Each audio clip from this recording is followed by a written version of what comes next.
that. I just want you to think a minute. This is the only sermon Jesus ever gave. So imagine if you lived back then and this guy is walking around doing things like healing people, bringing people back from the dead, teaching with these parables which don't make any sense to most people. And then you hear he's going to do a sermon. It's like Taylor Swift is coming. Everybody is spending whatever they have to spend to get the tickets. This is a big deal. This is a big deal, and it's free, which makes it even bigger, right? So everybody is rushing to hear what he has to say. Now, he could say anything he wants, and people would be amazed. And he decides to talk about these Beatitudes.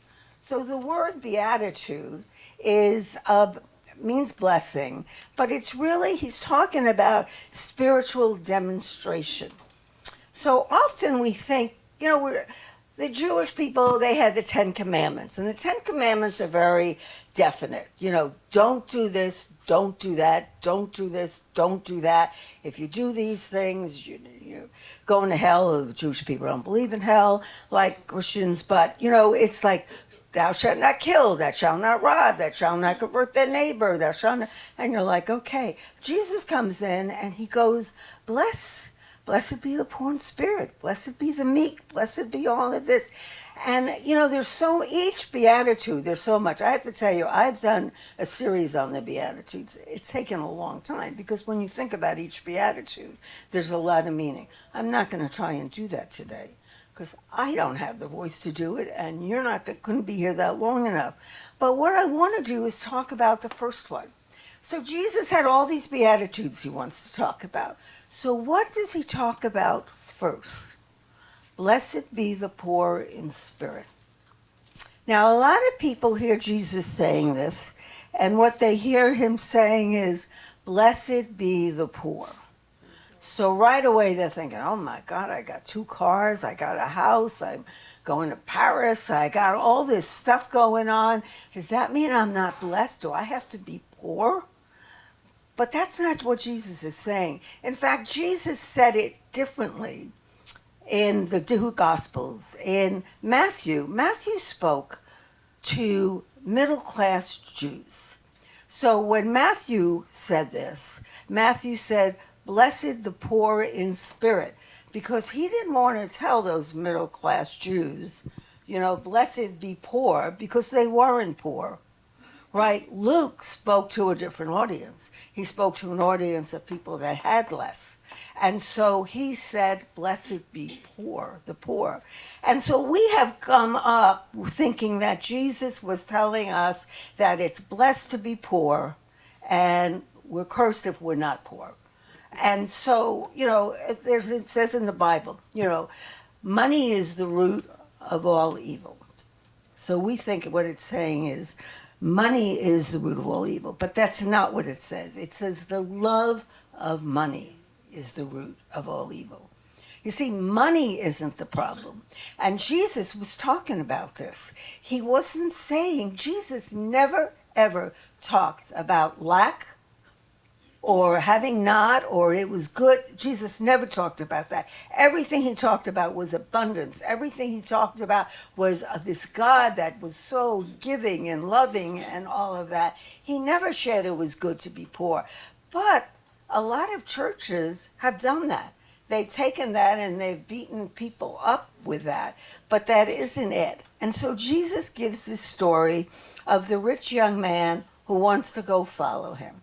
So he goes to Jesus and he says, I want to be one of your followers. I want to be a disciple. I want to go off and live with you and do all of that stuff. And Jesus says to him, okay, if you want to do that, give up all your money and come follow me. And the young guy's like, give up all my money? Well, I don't want to follow you that badly. I mean, you're a nice guy, you have a great message, but, give up my house, give up my sheep, give up my goats, give up, all my sandals, give up all of that and follow you. And Jesus is like, yes. And he goes, I'm not giving that up. I mean, most people would go, I'm not giving that up. I don't even know where I'm going to wind up if I follow you. So he leaves. But Jesus was not asking him to give up his money for the sake of giving up his money. What Jesus was asking him is, how badly do you want this? Are you willing to go to any length? Are you willing to do whatever you need to do? You give up the attachment to it. I think if this young guy had said to Jesus, okay, I'll give it all up, I'm going to go follow you, Jesus would have probably said, you know, this ministry needs some money, so you don't have to give it up. Because actually, Jesus was supported by a lot of people in his ministry. But he didn't want him putting everything he had on the money. And so a lot of people have interpreted that and a lot of other things that Jesus said as being that Jesus wanted us to be poor. And they think that they have to be poor in order to be happy. So I was married to someone like that. You know, I love him dearly. But he really believed that, you know, it was important to really spiritually reach some kind of deeper level, not to have anything. And so he gave away everything. And he didn't work. He gave up working. He did everything for service. And he would give things away. And when I met him, it was really funny. He didn't have a lot. And I was teaching a class on Keys to the Kingdom, which is a prosperity class. And it's based on what it says in the Bible, you know, watch the lilies of the field, they do not toil, but yet they are taken care of by God. So he saw that, and he thought it meant he had to give up everything. So he didn't have a lot. So we put everything he owned into my car, because he didn't have a car, and we drove down to under one of the overpasses in Miami where there's a homeless tent city. And we go under there and we open up the trunk and, you know, they're all coming to the car and he says, take everything. So people start taking things out of the trunk. But what was interesting was in the trunk, I worked for an insurance company at the time. I had a camera which belonged to the insurance company. And one of the homeless people started to take the camera. Well, I wasn't giving everything up. So I'm like, no, that's mine. I'm not giving that up. And I kind of felt for a moment like, oh my God, but it wasn't even mine. So the thing is that we don't have to do that. But he felt for him that was necessary. And one of the things he did before I met him was, and I know I may have shared this, he decided to prove either God is his source or God isn't. Because that's what Jesus talked a lot about, that God is the source, not just the source of our peace and kindness and love and all of that, but God is the source of everything. So he got a rickety old bicycle. He's living in Miami. And he took off on the bicycle with no money, no ID, no food, nothing except the clothes on his back. And he decided to ride his bicycle to New Hampshire from Miami and see if God really does take care of everything. And I have to tell you, he was taken care of. He had stories. I told him, I said, you need to write a book because this would be an unbelievable book. Like one time he was riding his bike and he was thinking, you know, I really feel like a slice of pizza. You have a craving? I have craving for pizza sometime. I don't know about you, but nothing else satisfies you but pizza. It's like on your mind, pizza, pizza, pizza. And he's thinking, I really have a craving for pizza. So he goes to a Pizza Hut and he says to the manager, he goes, you know, I'm riding my bike and I don't have anything. Do you have any pizza that maybe you're throwing out? Because, you know, sometimes they throw pizza out if they burn it. You know, I'll take whatever you have. And the manager says to him, no, come into the restaurant. And he brings him a fresh pizza. He says, have all the salad you want. Here's a pizza. You don't have to pay anything. And he had pizza, like not from the garbage can, but he had pizza that had just come out of the oven. And another time he was riding his bike and he was thinking, God, I'm really hungry, God. It would be nice just to have a little something to eat. And he goes a bit, and he sees on the side of the road a little like school lunch bag, like probably there's some child left. And in it was this nice wrapped sandwich and an apple, just like so lovingly wrapped. And he was like, well, thank you, God. I mean, he found lodging when it was raining without doing anything. People offered it to him. And I have to tell you, he looked like he was homeless. Long beard, long hair, sandals, and he's wearing one thing of clothing the whole time. And yet people were so giving. And he realized that he could be taken care of. So we meet, we get married, and now he's like believing, he doesn't want to keep anything. So he gives things away, and I would give him a gift and he would give it away. So I said, you know what? From now on, I'm not giving you anything. Like, you need a computer, I am buying this computer and I am loaning it to you. It's not yours. Because I knew if it was his, he would give it away. So I said, this is mine and you get to use it. But the thing that I learned from him is not that I was going to give everything away, but the thing that I learned from him was the fact that when we realize that God is providing for us, and what Jesus is saying is, we need to be poor in spirit, meaning we need to get rid of our pride. We need to get rid of our ego. We need to get closer to God. We need to realize that God is within us, that we are one with God, that we aren't so attached to stuff. It doesn't mean we can't have stuff. It means that we're not attached to stuff. Now, if you were sitting there listening to Jesus, I'm sure you might have thought he maybe was saying, give up your money. But those people who were ready to hear his message heard the truth. They knew what he was talking about.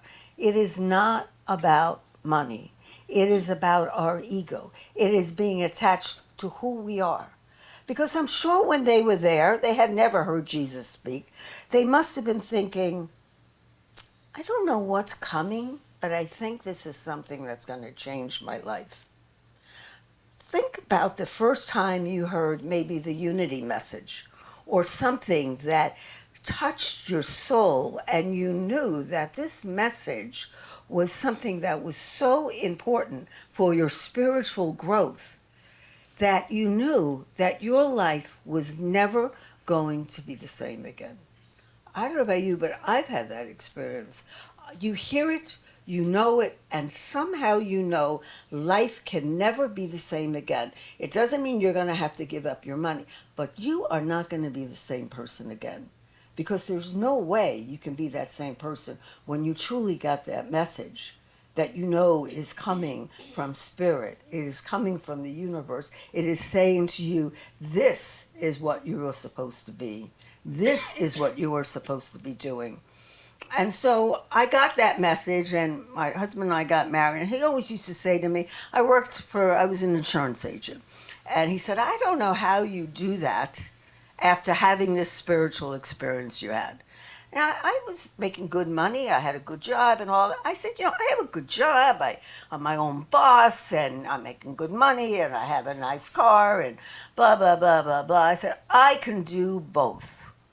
I can do this and be in alignment with what this experience I'd had. Time goes by, Hurricane Andrew hits Miami, and all of a sudden the industry changes. And all of a sudden, what I'm being asked to do and say goes against everything that I believe. Everything that I knew I was supposed to be doing, everything that meant something to me. And I told him, I said, I'm quitting my job. Now, it's not easy to quit my job because at the time we had a retreat center, a meditation center, and my job was paying for that meditation center. But I just knew that this was not in alignment with what God's will for me was, and that somehow things would be taken care of. And I have to tell you folks, they were in weird ways. So when we know what it is that we are supposed to do, we have to be willing to let go of our self-will, our ego, which tells us we have to do this, we have to be this, we have to do that, and ask ourselves, am I living in alignment with God's will for me? What is it? What is it we were created to be?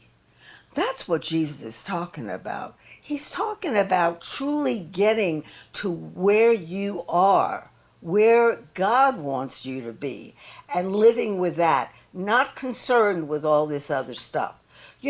When he did the Beatitudes, so when you think about it, at that time, they were like us. They believed do everything you can do to be rich and powerful.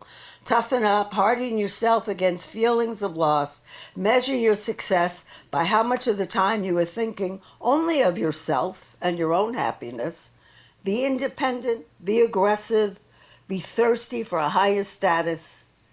Want to be on the top of the pecking order. Strike back when others strike you. All of that. That's the way they were living. That's the way we live today. And then Jesus comes in and talks about love and mercy and prosperity and spirituality and abundance and all of that.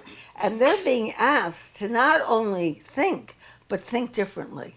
Because Jesus asked people to think differently.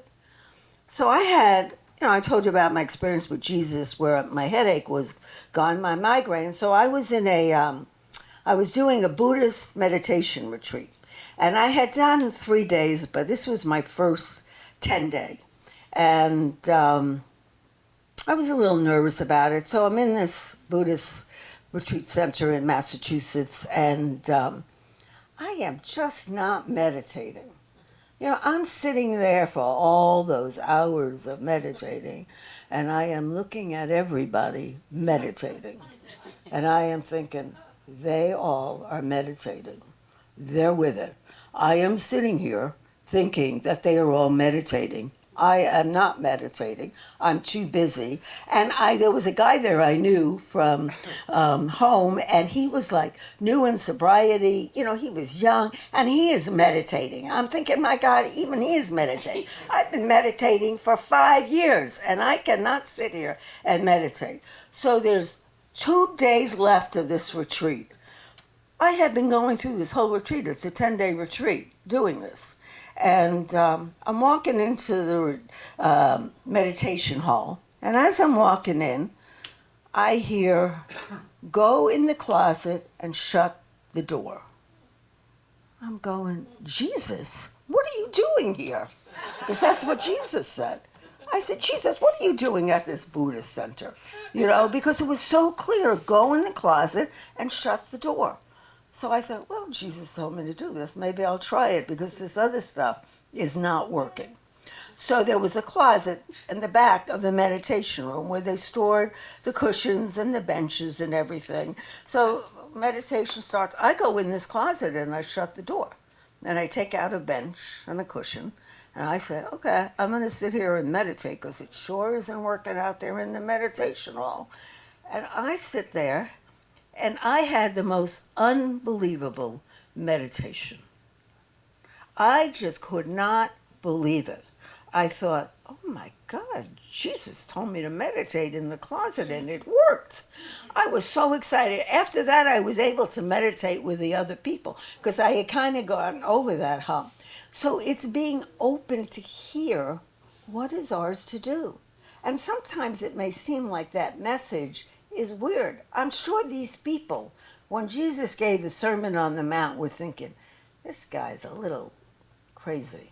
I know people said he's healing people and is doing all this stuff, but he's telling us, the meek shall inherit the earth, that, the poor in spirit are going to be blessed. He's telling us, he's going that, we who mourn and cry, we're going to be, held up and high and all this kind of stuff.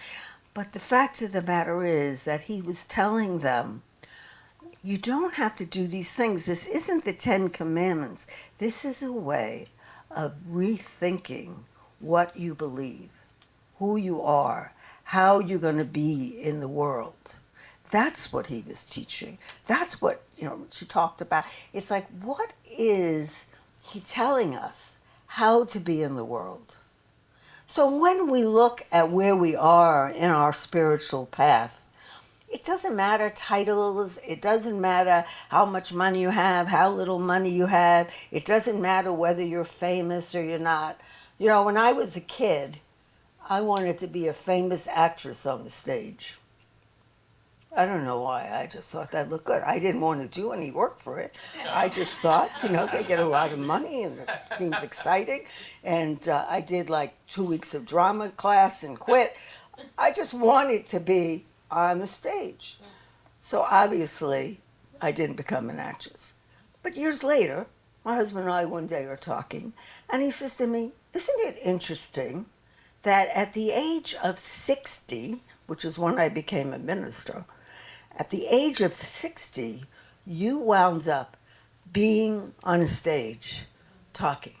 Maybe not as an actress, but you're on the stage and you're doing what you thought you wanted to do when you were young." And I thought, oh my God. And so when we have this knowing of something, we need to know that that's how God speaks to us. God is within us, but God is also speaking to us.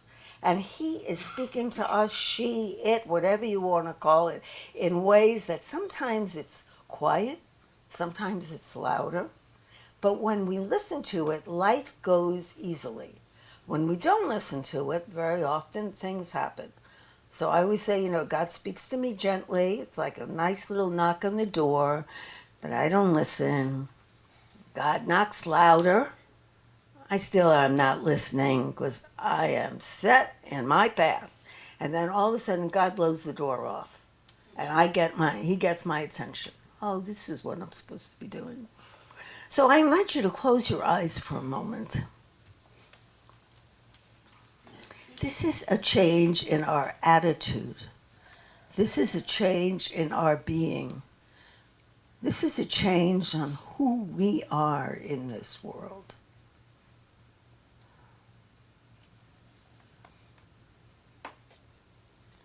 Are we being people who are kind, people who are peacemakers in this world,